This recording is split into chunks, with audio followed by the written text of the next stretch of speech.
The temporary supplement to JobSeeker payments in Australia are set to finish at the end of March 2021. The JobSeeker's coronavirus supplement was a temporary boost to new and existing recipients of welfare schemes in response to the onset of COVID-19, including JobSeeker, Youth Allowance, Austudy and the parenting payment.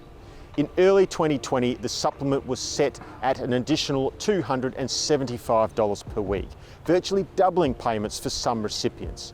Recently, it was announced that as coronavirus supplements would be wound down from March, a permanent $25 increase will be added to payments.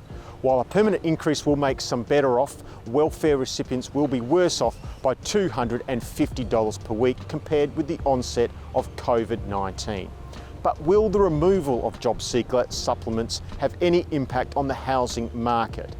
First and foremost, it is important to acknowledge that JobSeeker supplement has already been reduced significantly in recent months, with no dampening impact apparent on the housing market as a whole. In late March 2020, the original JobSeeker supplement was set at an additional $275 per week.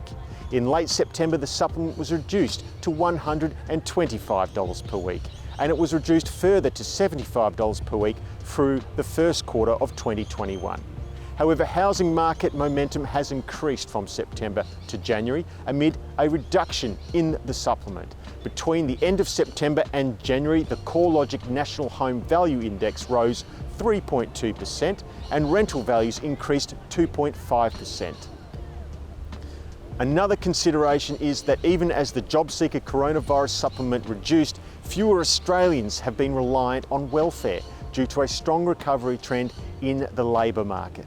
Data from the Australian Government Department of Social Services suggests there were 11.7% fewer JobSeeker recipients towards the end of January 2020 compared with the end of September. However, there is still a heightened risk to widespread housing stress, as the number of JobSeeker recipients at January was still 56% higher than at the onset of COVID-19 in March 2020.